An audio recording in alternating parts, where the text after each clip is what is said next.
Bukek Xiansu. Audiobook novel silat. Cerita, Ho Ping Hu. Bab 8. Tiba-tiba Quatlin melompat bangun karena mendengar gerakan di belakangnya. Sebagai seorang ahli silat kelas tinggi, sedikit suara saja cukup membuat dia siap waspada. Ketika dia membalik, dia melihat Han Tiong yang berdiri di situ sambil memandangnya dengan senyum ramah. Quatlin yang kini sudah sembuh sama sekali, memandang penuh keheranan lalu menegur, "Siapakah engkau? Dan mengapa aku bisa berada di tempat aneh ini?" Melihat sikap gadis ini dan mendengar pertanyaan-pertanyaan itu, legalah hati Raja Han Tiong. Sikap dan kata-kata itu sudah cukup membuktikan bahwa Quatlin telah sembuh sama sekali, telah kembali kepada keadaan sebelum mengalami tekanan batin hebat, maka tentu saja tidak mengenalnya dan tidak mengerti mengapa dan bagaimana bisa berada di pulau itu. "Nona, girang hatiku mendapat kenyataan bahwa Nona telah sembuh dari lupa ingatan yang Nona derita belasan hari ini." "Lupa ingatan? Sekaranglah aku kehilangan ingatan karena aku tidak mengenal engkau dan tidak tahu mengapa dan bagaimana aku bisa berada di tempat ini." "Memang begitulah. Tadinya Nona lupa ingatan, dan baru sekarang Nona sadar sehingga Nona lupa lagi apa yang Nona telah alami selama belasan hari ini. Sungguh aku ikut merasa berduka dan terharu akan nasib Casa Sin Siap yang amat malang." Tiba-tiba wajah itu menjadi merah sekali dan kemudian berubah pucat. Kau tahu apa yang terjadi kepada kami?" Raja Han Tiong tersenyum dan memandang wajah yang mengguncangkan hatinya itu dengan senyum mesra. "Tentu saja, Nona.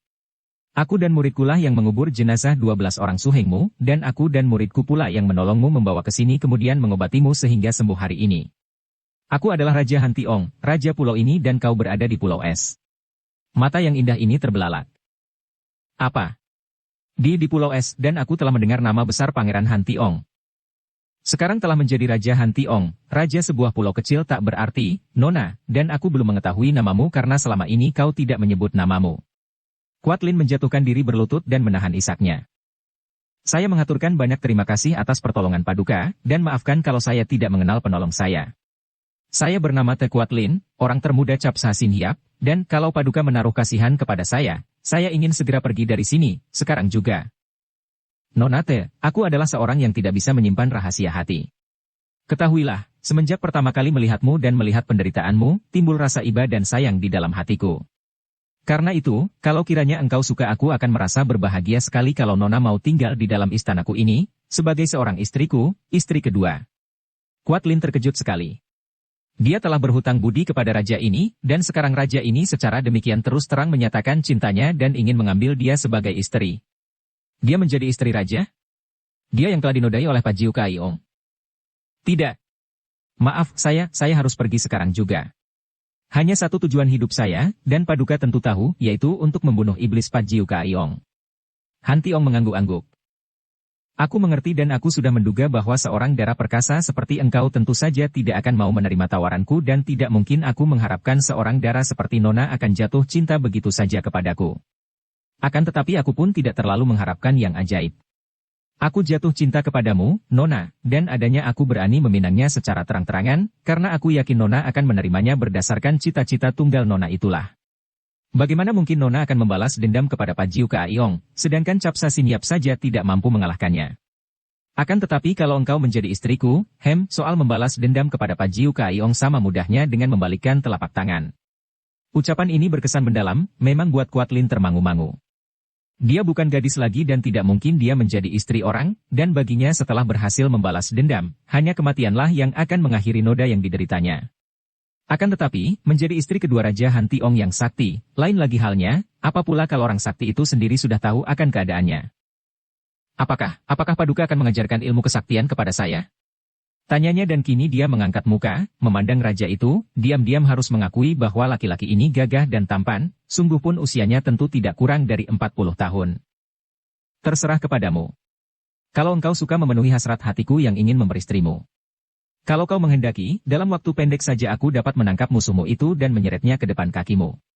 Atau, engkau boleh mempelajari ilmu dan aku berani tanggung bahwa selama setahun saja engkau akan mengalahkan musuhmu itu. Benarkah itu? Nona Te Quatlin. Han Tiong bukan orang biasa membohong, pula aku tidak ingin mendapatkan dirimu dengan jalan membohong. Aku telah bicara terus terang dan andai kata engkau menolak sekalipun, aku tidak akan memaksamu. Sekarang juga, kalau engkau menolak, akan kusediakan perahu untukmu. Nah, engkau yang memutuskan." Tentu saja timbul keraguan hebat di dalam hati Quatlin. Dia mengerti betapa lihainya Pajiu Kaiong. Tentu saja dapat pergi ke Butongpai dan melaporkan malapetaka yang menimpa Capsha Xinhiap itu kepada gurunya, Ketua Butongpai, Kui Bok Xianjin. Akan tetapi, gurunya sudah tua sekali, dan belum tentu gurunya mau mencampuri urusan dunia, biarpun murid-muridnya terbunuh. Mengandalkan para saudara seperguruan, agaknya akan sukar mengalahkan Pat Jiu Kaiong, dan terutama sekali yang memperberat hatinya, kalau dia pergi ke Butongpai, tentu semua orang akan tahu tentang malapetaka yang menimpa dirinya, bahwa dia telah diperkosa oleh Pat Jiu Kaiong. Kemana dia akan menaruh mukanya kalau semua orang mengetahuinya akan hal itu? Sebaliknya, kalau dia berada di Pulau Es, selain tak seorang pun akan tahu tentang hal yang memalukan itu, juga dia akan mempunyai kesempatan besar untuk melakukan balas dendam itu. Akan tetapi, benarkah pria di depannya ini akan mampu mengajarnya sehingga dalam waktu setahun dia akan lebih pandai dari Pat Jiu Kaiong? Dia tidak akan puas kalau tidak dapat membunuh jembel iblis itu dengan tangannya sendiri. Biarpun dia sudah banyak mendengar nama besar pangeran dari Pulau Es yang kini menjadi raja itu, namun bagaimana dia dapat membuktikan kesaktiannya? Apakah orang ini lebih lihai dari gurunya dan terutama sekali, lebih lihai dari Pat Jiu Kaiong? Perlahan-lahan Kuat Lin bangkit berdiri dan sejenak memandang kepada Han Tiong yang juga sedang memandangnya. Keduanya berpandangan dan akhirnya Kuat Lin berkata, saya ingin sekali dapat membalas dendam dengan tangan saya sendiri. Akan tetapi, bagaimanakah saya dapat yakin bahwa dalam setahun saya dapat belajar di sini dan menangkan iblis itu? Han Tiong tersenyum dan mengeluarkan sebatang pedang dari balik jubahnya. Inilah pedang yang kutemukan ketika aku dan muridku menolongmu.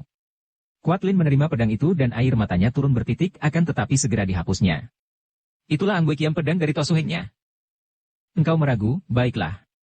Kau pergunakan pedangmu dan kau serang aku untuk menguji apakah aku dapat melatihmu selama setahun sehingga kau lebih lihai daripada Pat Jiu Kaiong. Kuat Lin menimang-nimang pedang Anggue Kiam di tangannya. Pat Jiu Kaiong telah dikeroyok oleh dia dan 12 orang suhengnya. Mereka telah mainkan Ngoheng Kiam, bahkan telah membentuk barisan Sin Kiam Tin ketika mengeroyok kakek iblis itu namun akhirnya mereka semua kalah, sungguh pun sejenak kakek itu terdesak. Kini, kalau hanya dia seorang diri menyerang raja ini, mana bisa dipakai ukuran apakah dia lebih lihai dari Pat Jiu Kaiong? Nona, jangan ragu-ragu. Percayalah, kalau engkau benar rajin belajar, dalam waktu setahun engkau pasti akan dapat mengalahkan dia. Hiat Chiang Hoatsut dan Pat Motung Hoat dari kakek itu sebetulnya kosong saja, kata raja itu, seolah-olah dapat membaca isi hati Kuat Lin. Dara itu terkejut, kemudian mengambil keputusan untuk menguji orang ini sebelum dia menyerahkan dirinya yang sudah ternoda itu menjadi istrinya sebagai penebus latihan ilmu untuk membalas dendam. Baiklah, saya akan menguji kepandaian Paduka, harap Paduka bersiap dan mengeluarkan senjata.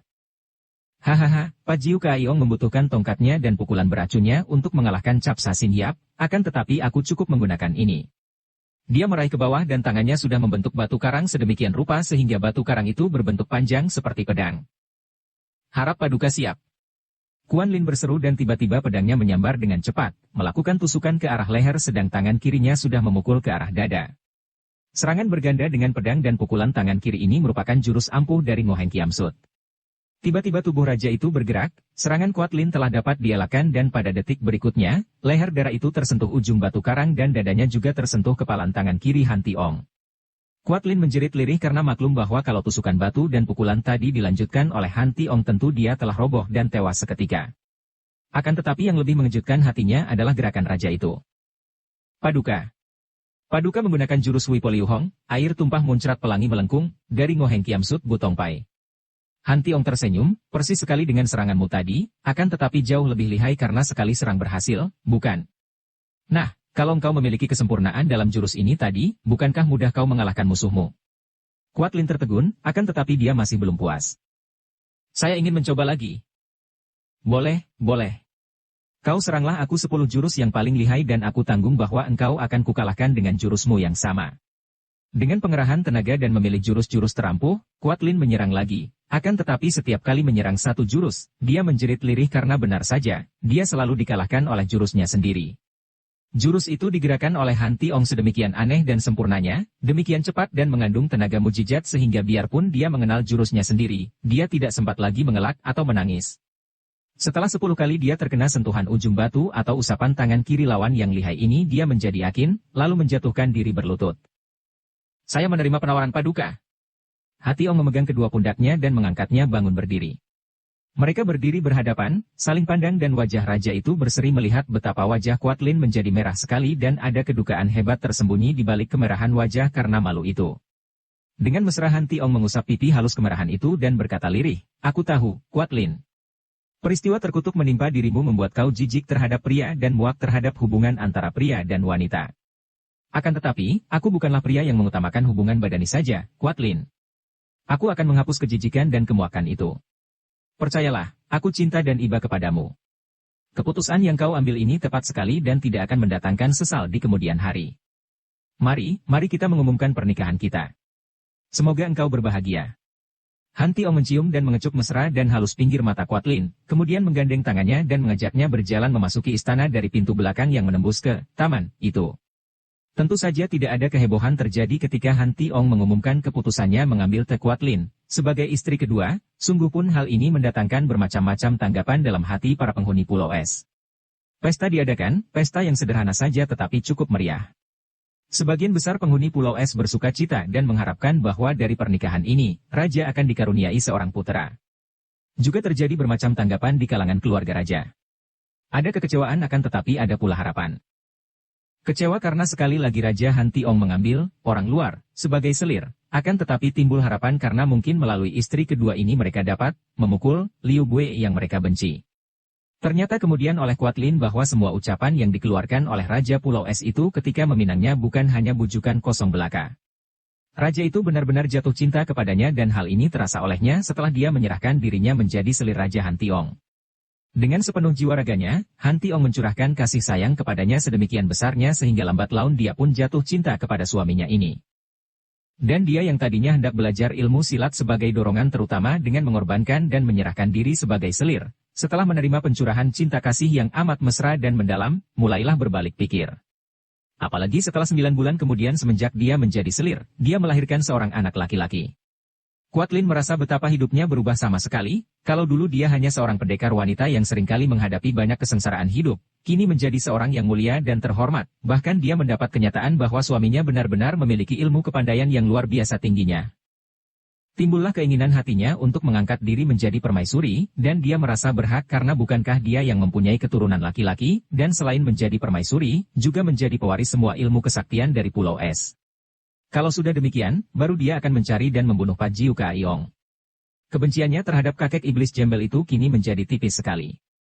Memang kalau dipikir betapa selama 3 hari 3 malam kakek itu mempermainkannya, merenggut kehormatan dengan memperkosa secara amat menghina akan tetapi ada segi lain yang membuat dia diam-diam berterima kasih kepada kakek itu.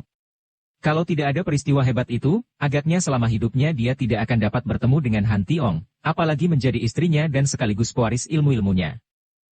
Sin Leong belajar ilmu silat dengan tekun bersama suhengnya, Suat Hong yang lincah jenaka. Dan mulai tampaklah bakatnya yang luar biasa.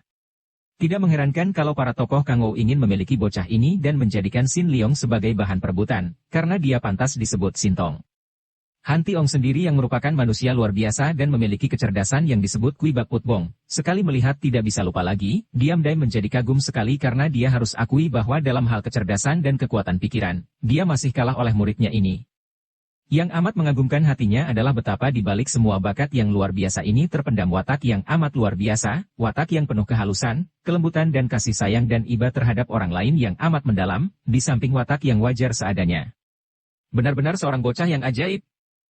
Diam-diam Sin Leong mengerti bahwa diangkatnya Kuat Lin menjadi istri Han Tiong, biarpun hal ini merupakan hal yang lumrah bagi seorang raja, namun akan mendatangkan banyak ketidakbaikan, terutama di pihak ibu sumoynya. Apalagi ketika dia melihat sikap dan perubahan pada diri bekas pendekar wanita Butongpai itu akan tetapi karena dia hanyalah seorang anak kecil yang tidak tahu apa-apa dan yang sama sekali tidak berhak mencampuri urusan dalam suhunya, maka tentu saja dia hanya berdiam diri, hanya mengikuti perkembangan keadaan dengan hati tidak enak. Yang dikhawatirkan oleh anak yang belum tahu apa-apa memang sungguh terjadi. Semenjak mengambil Kuat Lin sebagai istri kedua, Liu Bue menderita tekanan batin yang amat hebat.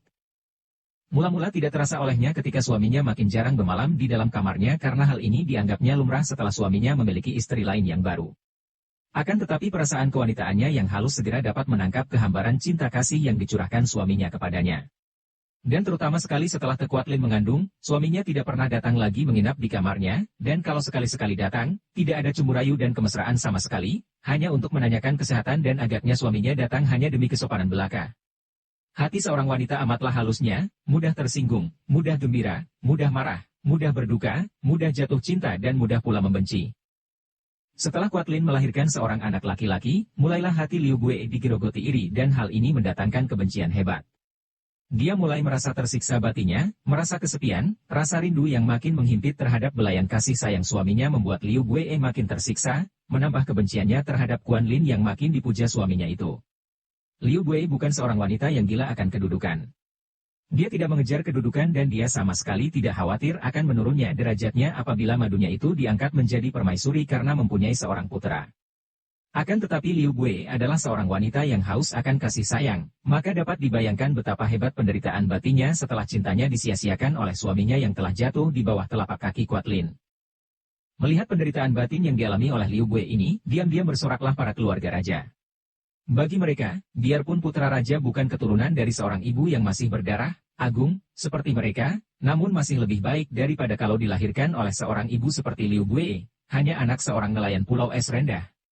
Pula kebencian mereka yang terdorong oleh iri hati terhadap Liu Bue membuat mereka condong kepada Quan Lin sehingga kelahiran Han Buong, nama putra itu, disambut dengan penuh kegembiraan oleh keluarga raja dan juga oleh semua penghuni pulau es sebagai penyambutan terhadap lahirnya seorang putra raja yang akan menjadi pangeran mahkota. 7 tahun telah lewat semenjak Sin Leong berada di Pulau Es. Dipandang begitu saja, agaknya keadaan Pulau Es dan kerajaan kecilnya selama 7 tahun itu tidak terjadi perubahan sesuatu, para penghuninya masih hidup dengan tenang dan tentram penuh kedamaian seperti puluhan, bahkan ratusan tahun yang lalu. Raja Han Tiong tidak kalah bijaksana dalam mengendalikan pemerintahan kecilnya sehingga para penghuni Pulau Es hidup bahagia, sedangkan pelanggaran-pelanggaran yang terjadi hanya sedikit sekali. Namun sesungguhnya terjadi perubahan yang amat besar dan banyak. Quatlin yang kini menjadi permaisuri, diangkat secara resmi oleh Han Tiong sehingga kedudukan Liu Bue tergeser menjadi istri selir, bukan hanya menjadi wanita pertama yang paling tinggi tingkat kedudukannya, namun juga telah menjadi seorang wanita yang memiliki kesaktian hebat, hanya kalah oleh suaminya dan beberapa tokoh lain di Pulau Es. Namun, hasratnya untuk membalas dendam terhadap Pak Jiu Kaiong agaknya telah lenyap sama sekali. Dia kelihatan hidup bahagia tenggelam dalam belayan penuh kasih sayang dari suaminya dan melihat putranya yang kini telah berusia 6 tahun dan menjadi seorang anak laki-laki yang tampan dan sehat biarpun tubuhnya agak kecil. Sebagai pangeran, tentu saja Buong digembleng oleh ayahnya sendiri sejak kanak-kanak. Sin Leong telah memperoleh kemajuan yang menakjubkan dan mengagumkan Han Tiong sendiri. Semua ilmu yang diajarkan oleh raja itu, sekali dilatih dapat dilakukan dengan hampir sempurna. Tentu saja dalam waktu beberapa tahun dia telah jauh melampaui tingkat kepandaian sumoinya, dan setelah dia berusia 14 tahun, Sin Leong telah jauh meninggalkan tingkat sumoinya. Bukan hanya dalam hal ilmu silat, akan tetapi juga dalam ilmu sinkang dia maju pesat karena tanpa diperintah oleh suhunya, dengan tekun Sin Leong berlatih seorang diri di bawah hujan salju yang amat dingin sehingga dia dapat menampung intisari tenaga imkang yang amat hebat. Selain tekun mempelajari ilmu silat yang diturunkan oleh suhunya tanpa ada yang disembunyikan itu, Sin Leong juga rajin sekali membaca kitab-kitab yang banyak terdapat di dalam kamar perpustakaan istana. Dia dikenal oleh semua ahli sastra di Pulau Es dan mereka ini amat kagum dan suka kepada Sin Leong melihat ketekunan bocah ajaib ini.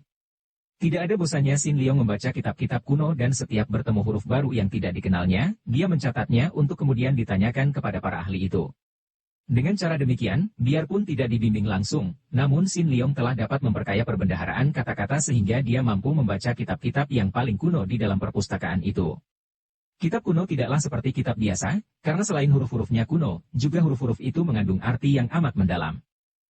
Karena inilah, maka kitab-kitab yang amat kuno di pulau itu jarang atau hampir tidak pernah dibaca orang. Han Tiong sendiri segan membaca kitab-kitab itu, karena selain sukar, juga isinya hanyalah sajak-sajak kuno yang dianggapnya tidak ada gunanya dan melelahkan otaknya. Namun semua kitab itu, dilalap, semua oleh Sin Leong. Bukan ini saja, namun anak ajaib ini dapat menemukan sesuatu yang tersembunyi di dalam sajak-sajak itu. Dia menemukan rangkaian ilmu silat sakti yang masih merupakan rangka terselubung di dalam huruf-huruf kuno yang sukar dimengerti itu, bahkan menemukan pula ilmu yang masih dirahasiakan oleh Han Tiong, ilmu yang selama ratusan tahun mengangkat nama Pulau Es, yaitu ilmu intisari dasar gerakan semua ilmu silat.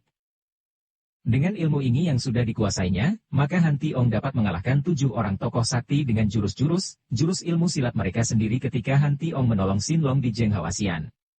Kini, secara tidak disengaja, bahkan di luar kesadaran Sin Leong sendiri, bocah ajaib ini telah menemukan ilmu itu, terselip, dan terselubung di antara sajak-sajak kuno yang kelihatannya tidak ada gunanya itu. Selain memperoleh kemajuan hebat dalam ilmu silat, juga selama berada di Pulau Es, Sin Leong memperoleh kesempatan memperdalam ilmunya mengenal daun dan tumbuhan obat dengan jalan menyelidikinya di pulau-pulau kosong di sekitar Pulau Es. Dia memang mendapat tugas untuk mencari bahan-bahan obat di pulau-pulau itu untuk kepentingan para penghuni Pulau Es, dan dalam kesempatan melaksanakan tugasnya ini, Xin Liong tidak menyia-nyiakan waktu untuk menyelidiki lebih banyak lagi tetumbuhan dan khasiatnya untuk kesehatan tubuh manusia. Dengan adanya Xin Liong di Pulau Es, banyaklah sudah penghuni yang terhindar dari bahaya penyakit, dan untuk ini, Han Tiong merasa berterima kasih sekali sehingga dia tidak segan-segan menurunkan ilmu pengobatan tusuk jarum kepada muridnya itu. Selain Xin Liong, tentu saja Swat Hong sebagai putri raja, juga memperoleh kemajuan pesat dan dalam usia 13 tahun itu dia telah memiliki ilmu kepandaian yang sukar dicari tandingannya. Dengan demikian, hampir semua orang di Pulau Es memperoleh kemajuan masing-masing. Raja Han Tiong memperoleh kebahagiaan cinta kasih dalam diri Kuat Lin yang telah menjadi permaisurinya.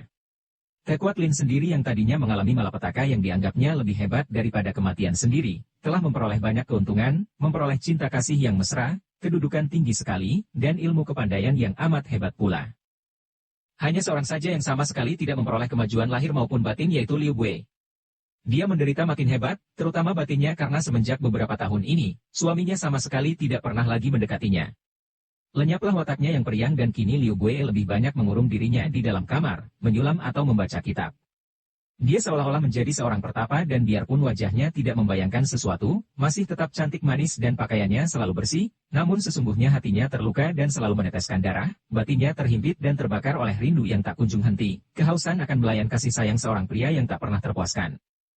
Keadaan di dalam istana dengan adanya penderitaan Liu Bui, dengan adanya para anggota keluarga istana yang masih menaruh benci kepadanya dan tidak melihat kesempatan untuk menjatuhkan wanita ini karena Liu Bui selalu bersikap diam dan tidak memperlihatkan sesuatu, merupakan api dalam sekam yang setiap saat tentu akan berkobar atau meledak. Hal ini tidak saja dirasakan oleh semua anggota keluarga raja, bahkan dirasakan pula oleh Xin Liong dan Swat Hong. Seringkali Xin Liong kehilangan kejenakaan Xuan Hong yang merupakan ciri khas darah ini. Kalau dia melihat darah itu termenung seorang diri, dia menarik nafas panjang dan sekali waktu dia menegur, Sumoy. Kenapa kau termenung dan wajahmu suram? Lihat, hari tidak sesuram wajahmu, sinar matahari mencairkan salju dengan cahaya yang keemasan. Swat Hong memandang pemuda itu dan menarik nafas panjang. Betapa aku tidak akan murah menyaksikan keadaan yang begini dingin di dalam istana, Su Heng. Ayah memang masih biasa dan baik kepadaku, juga ibu baik kepadaku. Akan tetapi antara ayah dan ibu seolah-olah terdapat jurang pemisah yang amat dalam. Tidak pernah lagi aku menyaksikan keduanya beramah tamah dan bersenda gurau seperti dahulu lagi. Apakah karena ibu permaisuri? SSST, Sumoy. Kita tidak mempunyai hak untuk bicara mengenai orang-orang tua itu. Hal itu adalah urusan mereka sendiri. Aku mengerti, Su Heng. Akan tetapi aku melihat kedukaan hebat bersembunyi di balik senyum ibu kepadaku. Aku tahu betapa dia rindu kepada ayah, rindu yang membuatnya seperti gila. Hus. Aku tidak membohong, Su Heng. Seringkali aku mendengar ibuku mengigau memanggil nama ayah dan menangis dalam tidur. Ibu selalu gelisah kalau tidur dan biarpun dia hendak menyembunyikannya dariku, namun aku tahu betapa ibu menderita sengsara batin yang hebat, menderita rindu yang menghancurkan batinnya. Darah itu kelihatan berduka sekali, kemudian berkata lagi, Su Heng, apa sih perlunya orang saling mencinta kalau akibatnya hanya mendatangkan rindu dan kecewa? Bersambung ke bab 9.